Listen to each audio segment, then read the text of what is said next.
Welcome back to the world's #1 independent podcast company, bringing you BOMM. Black Opinions Matter, motherfucker. That's right. We've been doing this shit for about 5 years now. Before, it was cool to have socially conscious stuff. Before, it was cool to say black blank matters. We was doing this. We was doing this in the eye of the evil empire, and then we did it independent because we knew the streets needed it. I'm joined as always by Big Jerv, Black Trey. Big Waz will be joining us in a moment. We also got Rob Lopez producing as always. Got a lot of topics to get into as always. We got John Brown. It's starting to heat up. We got a new show called Seduced that's on Stars that, needless to say, this might be a new favorite. We also, obviously, we're going to talk about the end of the world that's going to happen for us tomorrow, for you when you're listening, probably tonight. But first, I want to go to the streets of Philadelphia, Jerv's hometown, where apparently the purge has been enacted. Jerv, can you give us the situation from the street? So, ever since that night, it's been like crazy. There's been like multiple streets just burnt down, cop cars burnt. Or I'm excuse not cop cars, excuse me, cars. I don't want to say cop cars because it might not have been that.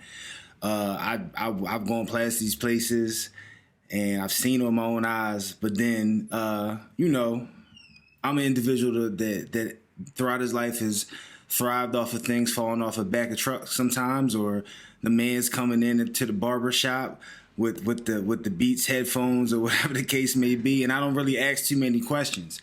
So I follow a couple of things on Instagram, and this has been kind of crazy. Like I'm watching them like hook up the location where they're going to basically loot one night, and then the next night they pick another location, and then for Halloween they said it was about to be purge time.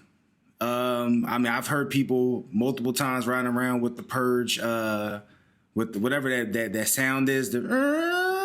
I've heard it, right? So like it's funny, but then it's not funny. Make that sound one more time. Right? Like ain't that how it roll? But like it's funny, right? Because it's funny at first. But then with it being this year and how like shit really is and how crazy it is, it's not that funny, because in other years I'd be like, oh, all right, we're just joking around. But for some reason this year it's like, could it happen, right? Like, you know what I mean? Like, could it happen? It's not some reason. Yeah, no, my man was, I was just talking to my man yesterday, and he said that he was in, he goes to the gun range. And he said at his gun range, he saw basically a Greyhound bus of the Proud Boys pull up. Like, no, not hiding it. It's known, and it's just it's crazy. Like I've never thought I'd see anything like this. Philly is wild right now, and then everyone's here today. Like, it's almost like we're so important, which I understand. It's like anything can happen here. I don't know what's about to happen here. So I feel like, man, this might be famous last words. I'm not totally sold that things are going to pop off. I really don't. You think? I don't think it's going to. You think it's just going to be normal? I mean, there's going to be some, bro. There's going to be some fights. All that boarded up shit is for extra.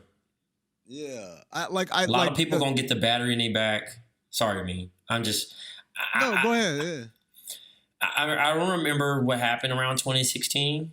I don't even know if I was paying attention or not like that. I remember voting, and it was whatever, you know what I mean? It was like, well, Hillary lost. Let's get back to whatever we had to do. You know what I mean? Like, but I'm going through my timeline. I'm seeing people that's like going to be saying that they're going to be crying, that they're going to be dealing with some stuff and like, go get a gun and stuff. I just don't see all out civil war or race war happening Wednesday or Thursday or Friday. I just don't. I mean, I will be disappointed if there's a different result, but I just don't see the uproar of like a light switch of like anarchy. Yeah, I mean, yeah. I think that's what I mean. I don't think it's gonna be anarchy. I don't know who's gonna win. I hope it's the result that we want. It may not be. I prepared myself way more mentally this time than I did 4 years ago. 4 years ago, I was like, oh, there's no chance. Until that night, and I was like, fuck, this is actually happening, right? Now I'm kind of like, yeah, that motherfucker might win. And you just kind of like, but I'm more mentally prepared, I think, for that eventuality. But this idea that people are going to take to the streets, and I mean, I think there are going to be some riots, some kind of like skirmishes here and there, but like an all-out, people are making it seem it's going to be an all-out kind of, like you said, like a race war. I just don't think it's going to happen, man. I think a lot of these Trump supporters, these MAGA people who out here in trucks waving flags and pulling people over and stuff like that, I think they're the minority, man. I think they're loud because they're scared. Yeah, go ahead. Go ahead, Jerv. I mean, I can definitely see, I understand that they are the minority, but it doesn't take much for it. Like any other year, any other time, I would be 100% with y'all. But it's that everything that we've seen over these last couple years, and then just highlighted in these last few months, and just how tense everything appears to be. While I hope that you two are correct, I would not.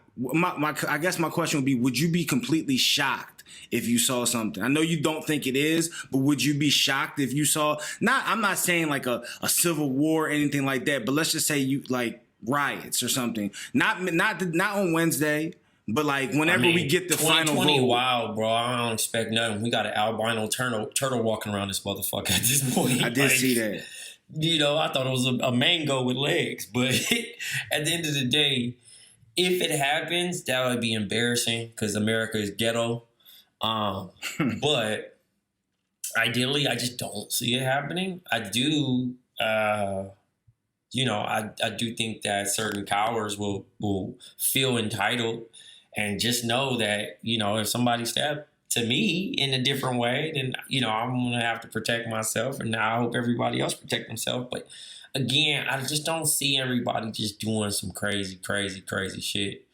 I think it's going to be one of those dramatic situations, though, where everybody's glued to the TV and we still don't find out the results till like Friday, just because we got like record-breaking votes of people that's finally getting a chance to vote, things of that nature. And for the people that can't vote, like, it is what it is, like, so be it, what I mean? Like, this is the first time we've actually got to an election where, even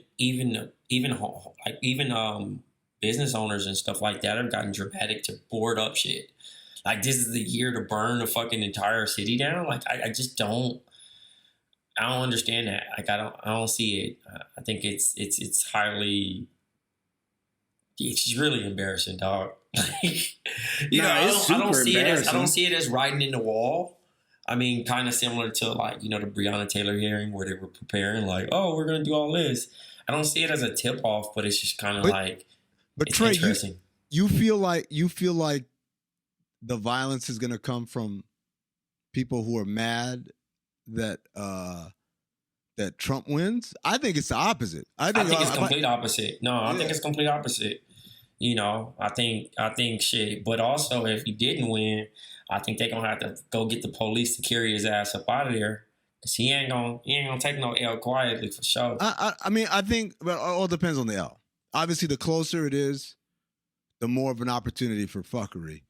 But I think if it's an ass whooping, then ain't shit he can do, man. Like there's shit in the Constitution that's just like, yo, you want to take your ass out of here. Like at that point, the arms of the government, at that point you become an enemy of the state. See some white tears, bro.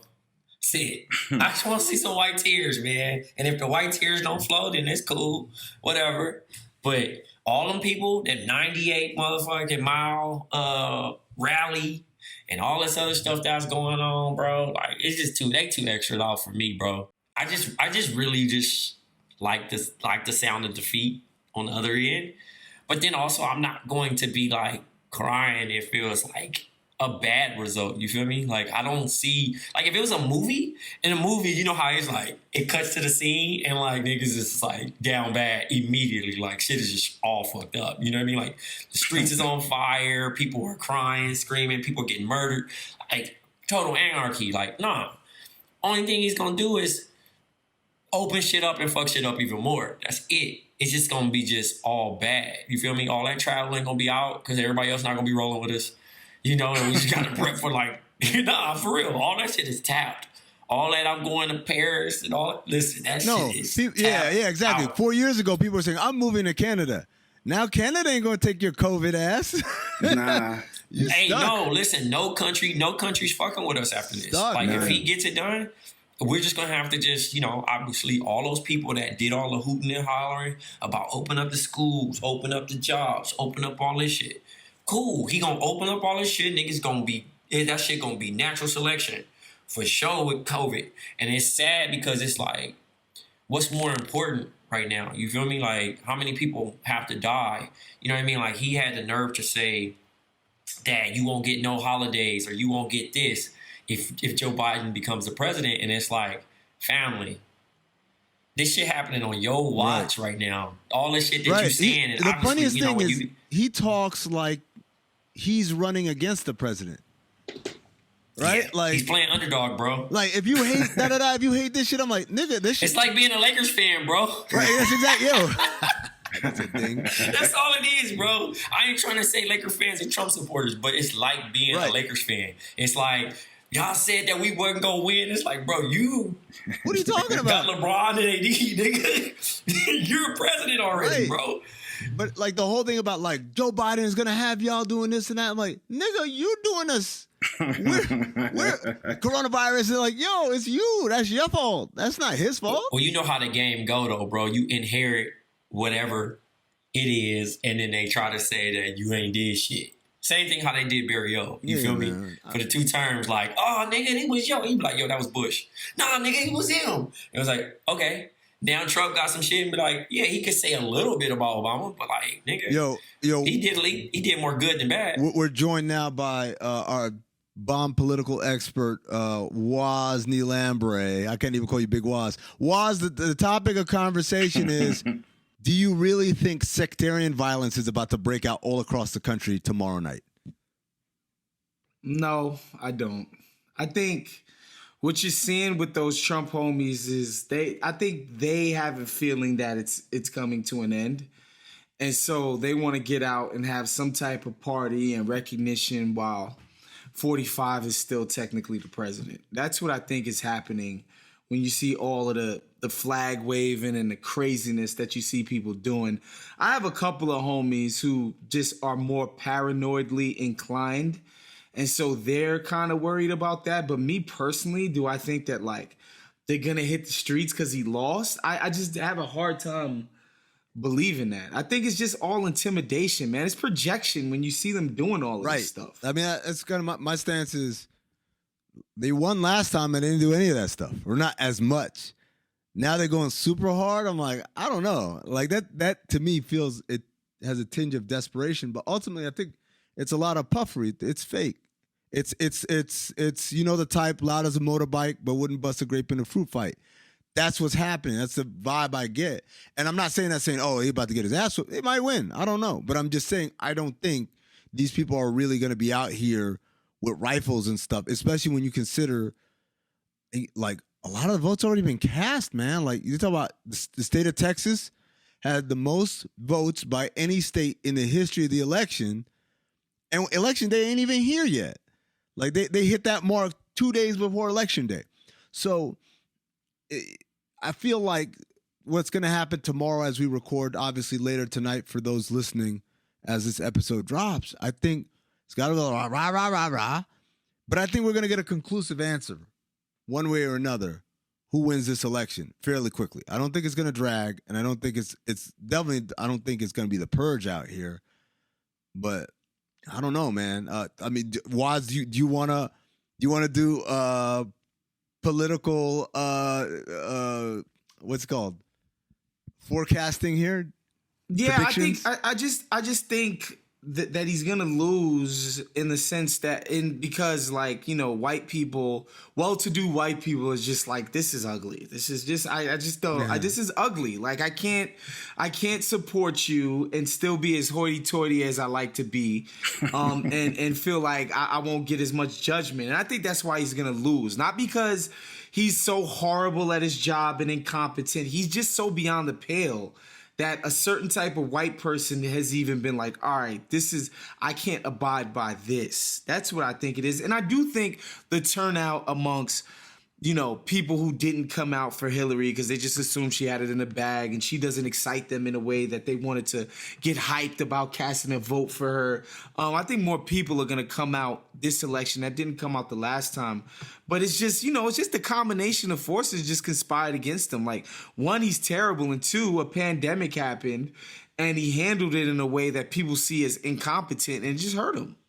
Yo, let me ask you this, Waz. Let me take it in a different direction here. What do you make of, over the last week, we've had several high-profile black people throw their name in the MAGA ring. Latest of which is Trey's favorite rapper, Lil Tunechi. More desperation. I feel like a lot of this stuff you see out of Trump's campaign. Let me ask this question. I think they got to check.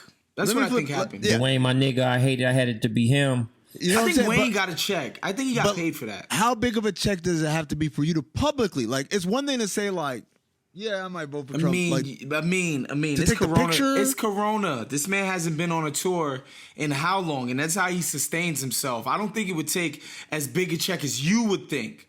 Just because you're like, shit, wow. Wayne has sold how many records, been on tour how many years, did all of this stuff. Man, he could use the check. And think about it. Think about it like this. This is how I would want you to think about it, Amin. This dude, during his last campaign, used campaign funds to pay a whore $250,000. Okay? Right. So, there's no telling what they'll use the slush fund for. It wouldn't surprise me if they use the slush fund to just bribe people. Well, that's the other thing I was going to say. Are we sure that their check cleared? This motherfucker has a track record for okay, I'll pay you this much and then not paying. Man, he left them people in the cold and what was it, Iowa or somewhere? He got them all the way to some field and left their ass.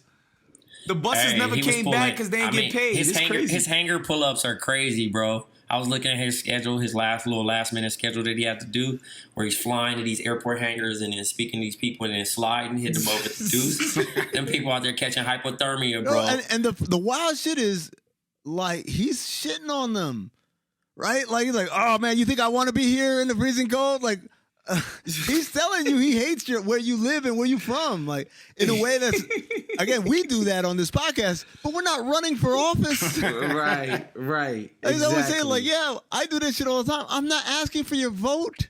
I can treat y'all like shit if you're in a flyover. So, I got another question, bro. What's up? Is it worth getting into it with a family member or friend over political view? It depends. It depends because I'll give you a great example. I'm in a group chat, a WhatsApp group chat with a bunch of people I went to school with in Sudan, right? So these are people I went to middle school pretty much with. And they post a lot of dumb shit in there, a lot of ignorant shit. I just let it slide. I'm like, who cares? But every once in a while, I pull out the chopper and I let them know, this is fucking dumb. So the other day, somebody posts a video. And the video is of this dude, a conspiracy theorist dude, talking about vaccines. They're trying to vaccinate people to encourage them to use digital money and do away with traditional currency. And this is all part of George Soros's plan and da-da-da-da-da.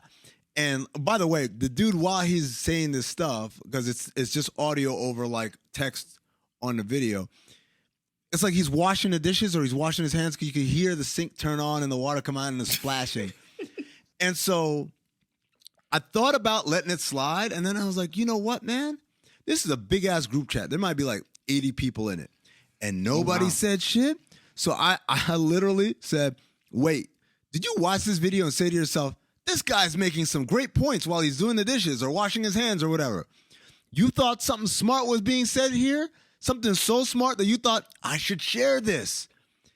And I shit you not, man. I'm looking at the red by, and I'm going to just scroll real quick for y'all to see it. Actually, you can't see it that well. Either way, it was read by almost everybody. Nobody said shit. Nobody said shit except for one dude. One dude I went to school with, shout out to Kanak. He said, I think it was meant to be an ASMR piece involving dishes. And I laughed. I was like, that's funny. You know what I'm saying? But all these other people, they're just quiet. And now the reason why I get upset about it, like Amin, these people from another country, you know, they won't know any better, whatever. These are people that were educated in one of the best private schools in Sudan. It's called Unity High School. It's like super expensive. When I went to school there, it was affordable, but now it's like crazy expensive. And you got to pay in hard currency, in dollars or British pounds. The people who graduate there that went to they all went to college in Europe. So it's not like they've been in a very insular society where, not like they're in the hood, right? Where all they know is people from the hood. So it's easy to believe shit. Like, you've been out, you lived abroad, you went to good schools, you got good degrees, you interacted with people from other cultures. You're supposed to know better. You're not like the milkman or like the lady that's selling tea on the side of the road. You're someone who's been exposed to more kind of worldly views to know that the guy's doing the dishes in the background. He couldn't even be bothered to sit down and record his cockamamie goddamn little speech like in a nice quiet setting. It reminds me of like when never mind. Bossa Nova real quick. And we're back. So point being, it just upset me so much that I felt the need. I had to say something. Because you can't. And there's a worst part. I was telling the story to a friend of mine, and she was like, yo, who was that? I'm like, I don't know, some dude. So I went back and I looked it up. It was a girl who's a doctor, a medical doctor. You were a medical doctor, and you're saying this, a medical doctor in Italy. Not even like in Sudan, where, maybe some bootleg ass doctor. Like, no, she is a medical doctor in Italy, and she shared that shit. And I'm like, and her, by the way, she's half Russian, half Sudanese. And because I remember when she came to Unity, she didn't speak a lick of Arabic, and she barely spoke English. So, like, she had to learn everything on the fly. So, like, you grew up most of your life, again, in another country with a whole different side of the family. And all of y'all everyone you interact with just fucking tolerates this nonsense? Like, come on, man. What do y'all do? Waz, what do you do? Most of the stuff I see that I disagree with or I find to be not up to snuff is usually like apolitical stuff. It's usually shit like, man, none of them people give a fuck about us type shit. You know what I'm saying? Some like, Democrats and Republicans or whatever. You know what I'm saying? Like, it's some like It's definitely turned into some gang activity. It's just like a mischaracterization or a misunderstanding about how the system works, right? Like, that's what I see mostly. I don't really see like, the anti-vaxxer stuff. I got homies who are very, like I said, a couple of homies who are on the more paranoid end and are always going to share like, look at these people in pickup trucks with Trump flags. Like, you better get your gun license. You better go get a gat. You better blah, blah, blah, blah, blah. Shout out to Barry. Like I get Barry it. Right. There you go. But he's in ATL, so that's already legal, and they already had full arsenals, those people out there. Yeah. So that's the type of things that I see. But fortunately, in my circles, but again, like, I avoid people who I think are absolutely ridiculous politically. You know, like some people just feel disenfranchised and are apathetic about the whole system. But you know what? But that's the thing, Waz. Like, to me, it's never like people who are in dire circumstances. Nah. It's always like, yo, you went to college. You have like a white collar job. Why are you fucking ignorant? So Trey, T.I. went on some show the other day and said, like, when it comes to COVID, it starts in the throat. So if you drink like hot tea, it kills it and it washes it down to the stomach. Where the stomach acid will kill it. And that's why he don't need to wear masks or be afraid. And I'm like, bro, like, because you wear glasses? Just listen. Just irresponsible, dangerous, just idiot, man. Like, at the end of the day, like, I'm not even on the whole cancel shit, right? My whole thing is just like, if you're just an idiot, you just a damn idiot, man, at this point, bro. But there's also one of those scenarios of like, look, right? Atlanta's the hot spot, apparently. Everybody's celebrating their birthdays there. People flying there. They know the clubs is going nuts. You can actually see the celebrities and all that shit. And it's like, am I supposed to have sympathy to those people that may, if anything did happen, you feel me? Because that stuff's never documented anymore. Like, we've stopped getting reports on, oh man, such and such died of COVID. Like, it's not even on that stuff anymore. It's kind of like, it's like when your cousin gangbangs and they lose their life and you're like, how did he die? It's like, well, he died doing what he loved. You know what I mean? So like, it's no, seriously, like, you know, in that situation where it's like, you hit him with the Lonzo Mourning gift, like, well, the nigga was kind of active in the street. So I can't really be too crazy. I mean, I can't say that my cousin was a saint. So when you think about people that are just willingly have to club, have to have these parties, have to do these things, right? It's by choice. It's by choice. You know what I'm saying? Same thing for Halloween. It's same thing for going out. You know what I mean? Where I have been traveling. So I'm like, okay, I've kind of played that gamble with, if I got it, that's my fault because I chose to get on the plane. Now, I've taken every precaution of being 6 feet away. I've wore a mask. And if I happen to contract it that way, then that was a choice I made because I still wanted to travel, right?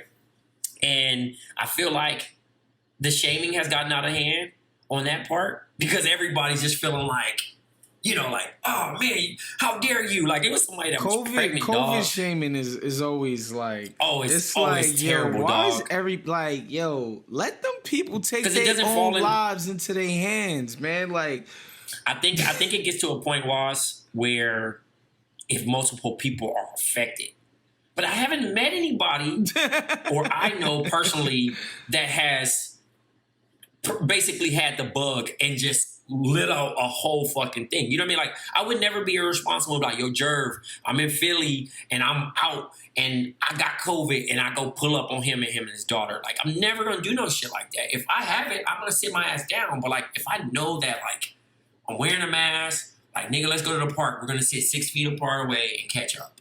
Like, I'm still going to be responsible. I'm not going to lock myself in the crib. I'll be honest. You know, I kind of took COVID harder than most, obviously, because I got my parents live with me, and you know, we worry about them. I didn't want to bring anything home, but traveling to New York really like opened my eyes to like, there's ways to do this in a responsible way where you can go out. Sitting outdoors, you space like Trey said, you wear your mask, you wash your hands.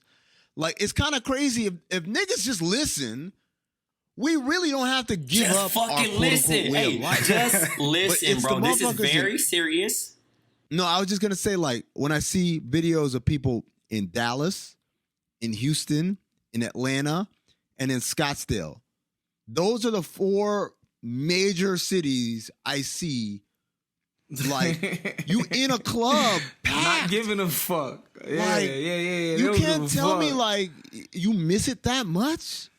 But at the same time, Amin, my thing is, where are the consequences? There haven't really been any consequences for those cities. Like, Atlanta's not like New York. Dallas, dude, Dallas is 16%. But I mean, the cases might be spiking, but they haven't ended up like how New York was in March with the and bodies. April. Got you. You know what I'm with saying? The bodies on the so truck. they looking at like, whatever, nigga, I gotta get mine. Yeah. And yo, they're going like I'm just like, yo, it's really like the only place on the planet where. Because I know people who have traveled to Germany, went to France, went to a couple of other places, and it was like, yo, it's basically shut down. Like, you can't go to the night spot or any of that stuff, right? So, like, even Europe the places that we were looking to, like, oh, they doing it right, yada, yada, yada, they're not open, right?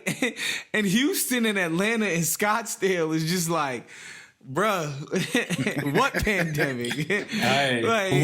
What is like COVID never happened? No, you know what my thing is though right now? What I'm still trying to learn? Going into a restaurant, wearing the mask for entrance, and then sitting at your table without the mask. Yeah. I haven't learned that yet. I mean, I'm comfortable with it. I mean, most of the spots is outside, you know? Like, I haven't been to an indoor. In New York, they got a couple of spots that's indoor, like, 25%. But it's, it's 30%, capacity or whatever the hell it is. So, like, there's people on one side and one side. But, like, yo, I was in New York on Friday, walking to Soho from basically like LES. And bruh, it was 44 degrees and these people was out on the streets, like at a table outside eating dinner. I was like, yo. Hey man, y'all catching stay safe. Dedicated. Stay safe. Wash your hands. Do what you need to do to protect you and yours. Son, at the end of the day, there is if you nothing that will take me to a restaurant in 25-degree weather in January and eat outside. That cannot happen. Like with the wind chill and the craziness, like I need to figure out this New York life soon, real soon. Yeah, I don't know how they gonna do how it, to maintain. I don't know Y'all how comfortable they gonna do eating it. inside? I've been to a few spots inside. I mean, I wouldn't be scared to eat inside. If it was literally just 10 people. These motherfuckers wearing Alien 3 masks. I'm talking about that nigga got a mask on with a shield. I think- and niggas don't even have you don't even touch menus no more, Yeah. Jerv. You have to scan the Yeah, shit with your scan the phone. shit, yeah. And the nigga sliding your food like you in prison. Nigga like, here. Here. I'll be real. Like Jerv, it depends on the setup. If it's set up like, because I've seen that shit in Phoenix where it's set up like a restaurant, like ain't nothing happened, and I'm just like, nah, we're not doing that. That's different. We're not doing that. But if it's empty, like I've dined indoors in New York when they first opened. I went to Pergola opening night. Shout out to Pergola, and it was like they were regulating and they were turning tables around. Like, yo, you got to be in and out. You can't be there longer than like an hour and a half or an hour and 45 minutes or something like that. A lot of spots doing that. Yep. So they like it. To me, that's what it all comes down to. If we're following regulations and doing stuff, then it makes living life a lot more comfortable. It's when you go somewhere and they be like, come on, man. Like, I don't want to hook up. My dad used to always say this. You don't want to get the LASIK that costs $50. Nigga, that's LASIK. Like, you don't want the bargain one. They're fucking shooting a laser in your eye. You don't want any deals on that. You want it to be as crisp as it can get, right? Same thing here. Like, I don't want you to be making like excuses or exceptions for me or for anyone, man. Like, I want to feel safe, and the safety comes when you have people who follow the rules. By the way, I hate to do this to you, Jerv, but so y'all claiming him now? Who's him? Look at Jerv. Hey, shirt. man. Now they claiming him. Wow. That's brand new. That's brand new. That's brand new. That's super new. That's super new. Who's next? Will Smith? We always claim Will Smith, yo. Nah. We always claim Will Smith. Claiming Will, Not after bro. that That we nigga always turned claim 50 Will and y'all Smith, want to yo. claim the nigga when he got on Instagram. Watch Even out. after you saw Nah, bruh. Hancock, you still claim him? Hey, bro, he made it, yo. He made it to the Nigga big screen seen and everything, bro. seen After Earth, nigga, After and Earth. flipped the switch on niggas. But yo, fuck After It's crazy. Earth. Trash and, movie, by the and way. fuck Zach Harper for picking that. We had to do that on Cinephobe. It is by far the worst movie I've ever seen in my life. Easy call. Easy call, bro. But like, it's all based on that Scientology shit, which brings us to a great segue to the new show that we're watching man. called Seduced, and it's man. about cults, or it's about a specific cult. And Waz, you were the one that found it. You were the one that suggested it. I watched episode 1 with my cousin Amir, and I know this wasn't the intended emotion that they wanted, but we were dying laughing, man. Yeah. So the full story, I mean, is that there's another sort of documentary out here about the Nexium cult on HBO called The Vow. It's sort of like a Firefest doc sort of situation where there's two, not competing, but two different lenses to view the sort of Nexium debacle. And HBO's, to be honest with you, is way slower, way more navel-gazy. It's just not, it doesn't move at the brisk pace that this joint on Stars is moving. It's just way better on Stars.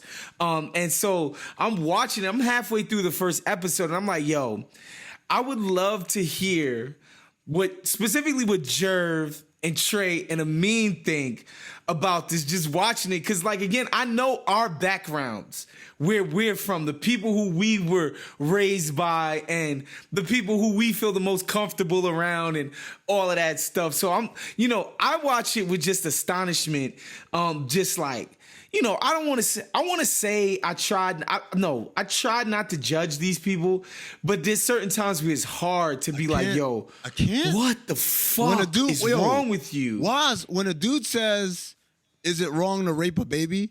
I could present a pretty rapeable baby. I could make a baby rapeable. A rapeable baby. I was like, I looked at Amir and sicko mode. We just died laughing. Like, what's a rapeable baby? It's like, is that when the onesie be cutting a little too much and you see it show a little ass cheek? Like, man. Like, what's a rapeable baby to this guy? Yeah.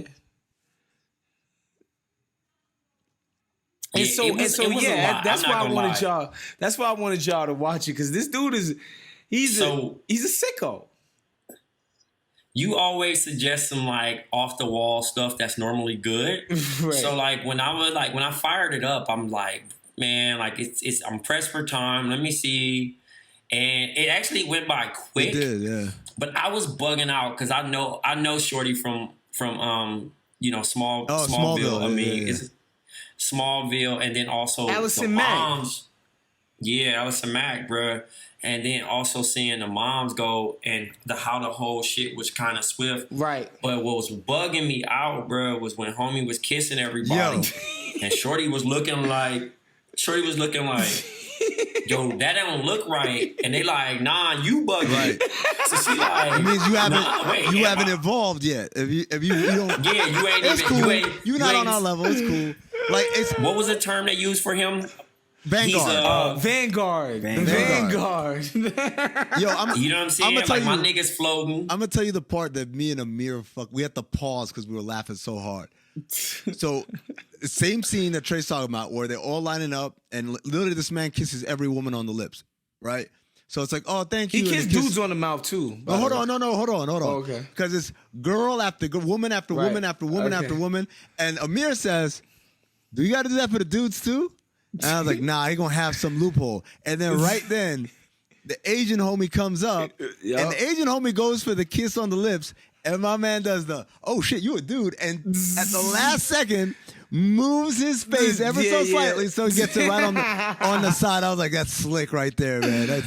But if you watch the HBO joint, they show, because they cover this part of the cult too, where it's like he greets everybody with a kiss on the mouth. Like, you gonna see him like straight up.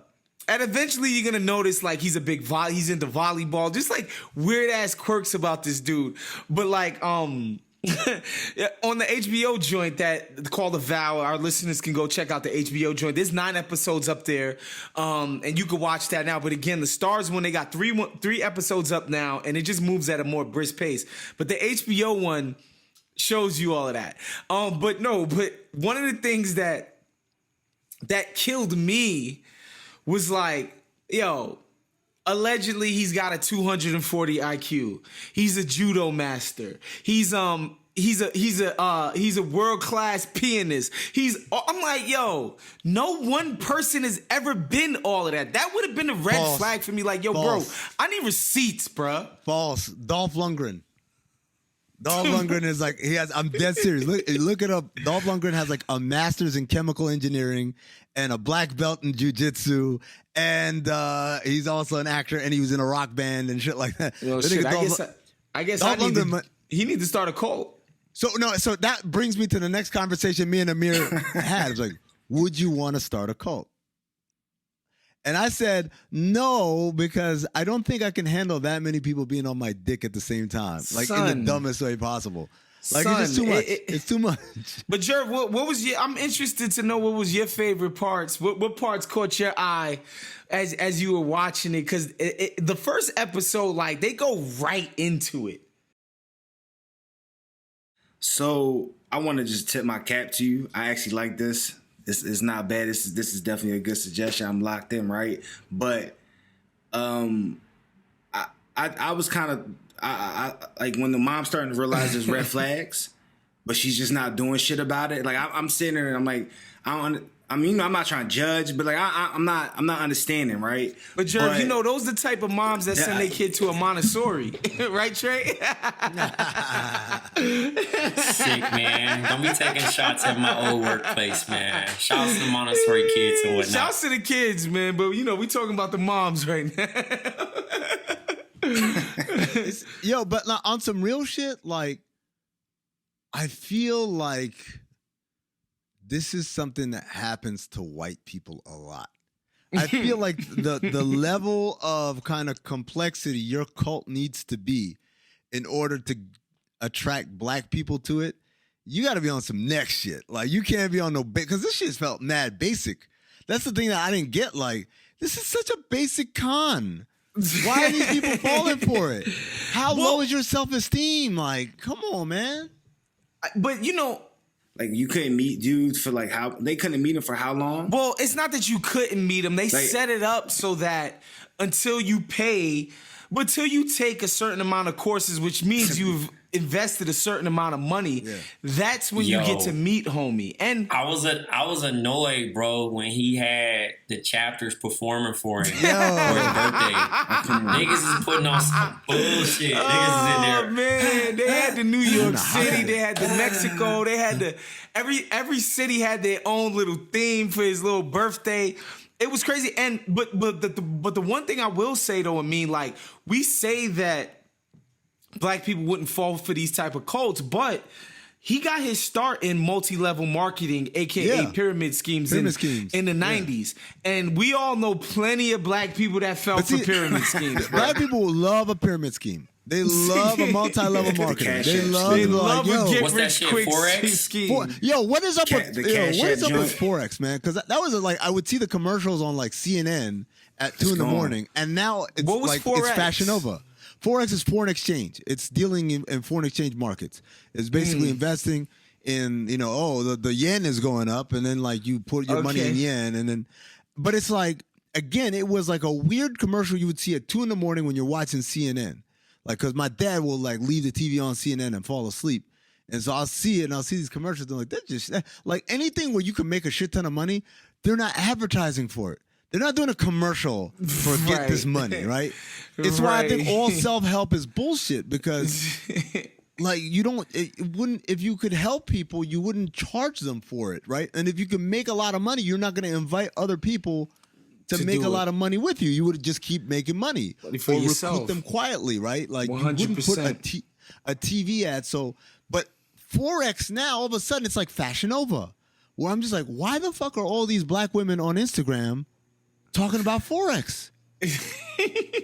and Waz, you're absolutely right. Like, black people don't fall for cults, but they will fall for a multi-level marketing scheme. Man, 100 times over. Hey man, my cousin took me to a multi-level marketing scheme meeting, man, and I still ain't get my apology for that shit, man. It was some type of antioxidant juice. I forget the name of the damn juice. It was some type of drink that was supposed to change lives. I was like, all right, I'll cop a couple cases off you, son. What's good? Nah, you gotta join the program. You don't cop the program. You gotta join the program, then get other people to cop cases and join the other. And I'm like, yo, and you make money off of them every time they. And I'm like, wait, what? Like, how does that make sense? The worst shit I did. Timeshares fall under this. The worst shit I did was what's that shit called? It started with Prime America. Oh yeah, yeah. Oh my god, my college roommate. Pyramid scheme. My college roommate he was Haitian and he was in the Prime America. Bro, my weed dealer, bro, at the time, had quit his job, family, and became at the Prime America. He still was hustling on the side. He was doing the Prime America. I went to one little thing, family, and I'm like, hey, nah, y'all not about to give me with this shit, bro. So sorry, go ahead, Trey. No, have y'all? Because just basically like. He bet he tried to introduce me to the quote unquote millionaire niggas. Yep. And I was just like, so I'm like, all right, the nigga got the $1 million, he got the $1 million watch or whatever, the shit they give you when you become a millionaire. He's like, yeah, you see this dude Jeff, he's a millionaire. This dude Carlos, he's a millionaire. I'm telling you, in 10 years, I'm gonna be a millionaire. So I follow homie on Facebook, bro. And it's been 10 years. The nigga ain't No, somehow it didn't work out. Man, bro, like, listen, you're not about to get me out here selling insurance to nobody, bro. I think it's life insurance or some shit like it that. is. It's life insurance, and I'm it's cool. crazy. Shout out to people that like 100% commission and can bust their ass like that. But I'm cool. I did that shit selling cable installs. That was my first job out of college. After I was done hooping, I went to this place called Tag in Culver City, bro. I had to catch the bus through Slauson through 60 just to go here to Culver City, bro. And they were dropping us off, nigga, like Call of Duty, nigga, on a map. And he said, Trey, you're going to Compton. I said, why? I live in Compton. I know niggas got bad credit, bro. I'm not about to do this shit. So they said, okay, if you're not comfortable going to Compton, we're going to send you to Torrance. Now, in Torrance, you can't solicit. Wow. Bro, I got arrested. Oh my goodness. I got arrested for going into somebody's So date. it was, you know what? I did this shit before too, Trey. Like for a day where you go up and you try to sign people. I think it was for Verizon. It was Fios, but the company that hires you is not Fios. Right, It's it's a like a third third party. party. It's a who third like, party, bro. yeah, And I you was do this. lying to people. Once I found out that I was lying to people, because I was like, yo, hey, your name's John Jerv. How you doing? You know, you're here on my lead list. Have you ever had AT&T? So I'm trying to get you. You like, nah, nigga, I got Verizon. Nigga, I don't got AT&T. I'm like, well, how much do you pay? He like, nigga, that's personal. At the door. I'm like, well, can you just tell me, man, I'm trying to help you save some money. But I'm in a suit. It's like 95 degrees. Nigga, somebody got a loose-ass pit bull in the yard. I'm like, can you get your pit? Bro, like, niggas let me in their house, bro. I'm lying to niggas, telling niggas like, yo, our grandfather your rates. Like, I didn't even know. This is just, they gave me a whole script to sell, nigga. I get back to the office, I'm ringing a bell because I got 2 closers. The ABC always be closing. I'm thinking I'm the nigga. Ding, ding, ding. Niggas canceling on me. They deduct that shit from your future check. Yep. Oh my goodness. Because you get paid every week. I'm stressed, How long did you do that because I'm for? thinking like, bro, I did that shit for 4 months. Because it was money, bro. Like, I was killing Need after bread. a while. Nah, Like, of course. I'm They like, do damn, I'm that. selling. So it was AT&T Uverse. That's what it was when Uverse first hit the scene. And the competitor was Cox because Cox was in San Diego and Phoenix. So they was like in LA, you know, Fios had just hit the scene too. So niggas competing with Fios. We telling niggas about the fiber optics. And like, yeah, you know, the fiber optics is overrated, you know, and this and that. And niggas is letting me bar them up. But it helped me. It helped me understand that I could sell fucking anything to anybody at that point. Like, okay, my bars is up. Cause I was like, yo, and I used to do a ride along with this Jewish cat. My man Ben, bro, he would be he would wear his little yarmulke, right, family? And then during, I think it was Eid, one of the holidays, he could not listen to music, bro. This man had us listening to sports radio. Like, he like, yo. And then he called our team like sharks. So he like, yo, we sharks, we kill. You know, we out here, we go for blood. He really hyping me up though. But Ben was like a cool dude. And by the time he quit, like a week before I quit, bro. And I like linked up with him on Facebook, and he started selling jewelry and shit. He was icy though. He was a cool dude. But yeah, that was my first job at 26. But the thing about it, Trey, is that nobody ever made you kiss them on the mouth or call them Vanguard. No. Oh no. But yeah, so I started watching the HBO joint, and of course, because like when they get deeper into what he was talking people into doing, it's going to get even crazier than what y'all saw already. And I was just like, yo, this is wild. And so once I seen Stars had their own joint, I was like, yeah, I'm watching this too, because this is right up my alley. Good times, man. I'm waiting to see what goes next. I wanted to watch the next one, but I didn't have time. But I'm definitely gonna catch up with this. I hope everybody else is watching too. Let's switch gears to another great show, which is Good Lord Bird, the show about John Brown, the abolitionist. In this episode, it starts with Frederick Douglass talking about how he loves the camera and the camera loves me. And I won't lie, like I know it's embellished, But I kind of wanted some of those quotes to be true, man. Just the way that nigga was talking had me laughing. Oh, for man. sure. And I think what they were trying to show us is like he was the first nigga addicted to selfies. Like Right. that's Took mad basically pictures. what they was trying to tell you. Like this dude, he loved taking pictures. He loved seeing himself on, in the still photos. Like he was just ahead of his time, understanding how powerful that shit was. And that's why we Right. do have great pictures of the dude. You know what I'm saying? Like he was prominent enough in society to have his picture taken mad times, and we actually know what this dude looks like, which is dope. Yeah. Onion, meanwhile, is paired with is it Coop? Is that the dude's name? Where they got Yes. they've got is it Cook or is it Yo, Coop? I think it was Coop. Fuck that dude though. Yeah, he's Yeah. a pussy monster. He was bro. all about the pussy first It's of too all. much, Right. man. We all And got he that tried to homie, s- by the way. yes. And he tried to son my man. He had Onion out here just wild for the pussy. You know what it reminded me of? Kevin Hart in Paper Soldiers. When he was trying to pop at Stacey Dash. And my nigga was like, yeah, man, I just bought this club. I own all this. And she's like, oh, yeah, my cousin owns this. And nigga was like, man, I ain't ordered that drink. That's how my nigga was, bro. When he was all flexed up. Listen, he was capped the fuck up until Super. John Brown pulled up. Super. John Brown pulled up everything. And John by Brown the could way- smell the sex on him and everything. Onion saved his ass. Because Yeah, he was Onion laid kept up. it real. He was laid up with the girl. Onion could have been like, here you go get him. But like he saved his ass despite that motherfucker like really fucking sold him out. I wanted to ask, do any of you guys have a story like that? Where you either got sold out for some pussy or you sold somebody out for some pussy? I got sold out.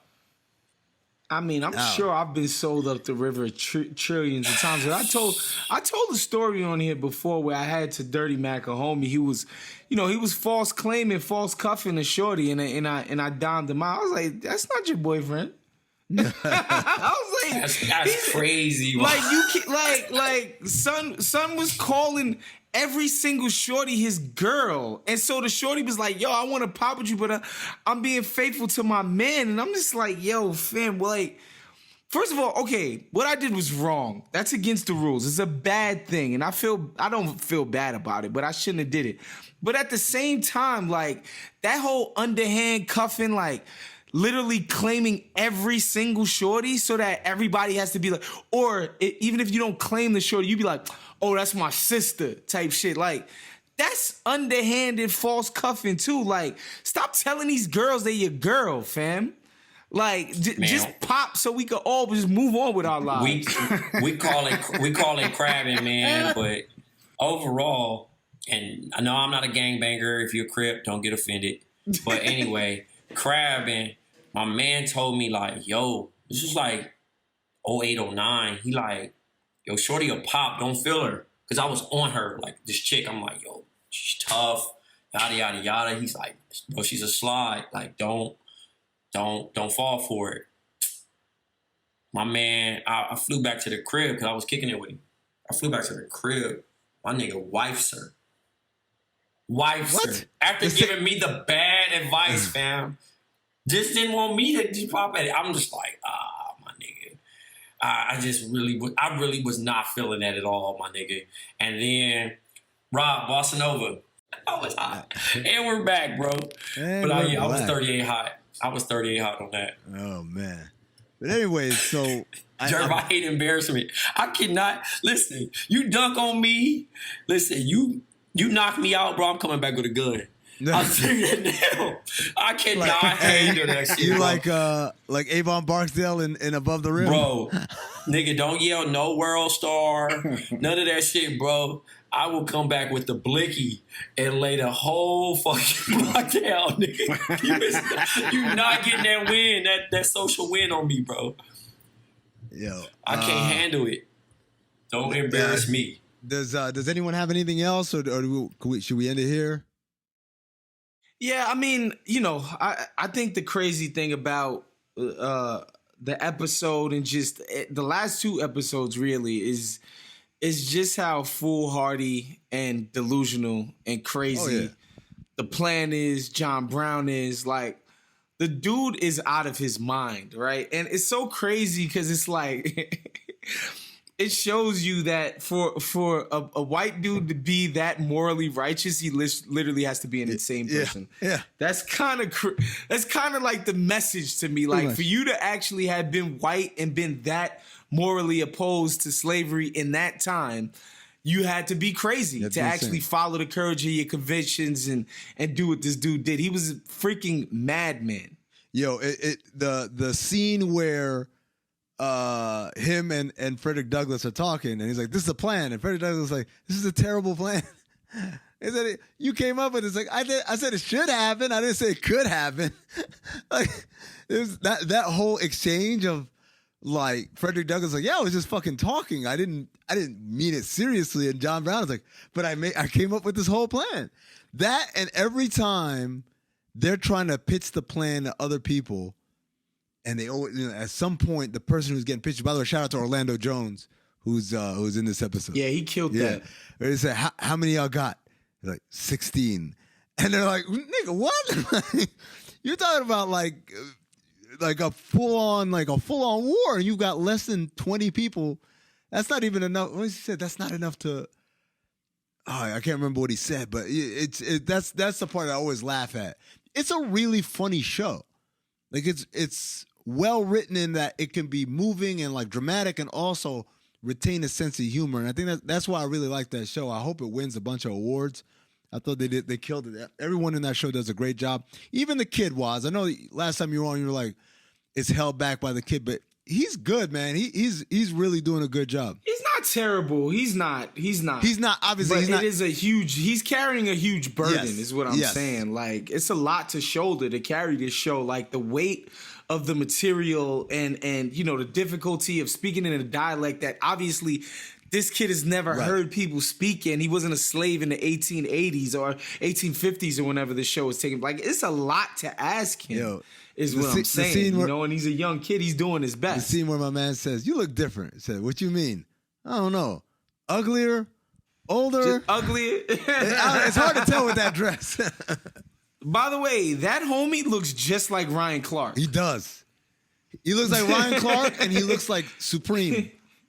The kid who does the videos on Instagram. What's his name? Like Supreme Team 1 or whatever. What's his name? Y'all know who I'm talking about. He does a lot of videos like the Lakers locker room after that loss. And he's LeBron. He walks in. He's like, "Danny Green, what the fuck are you doing, man?" Oh, yes. That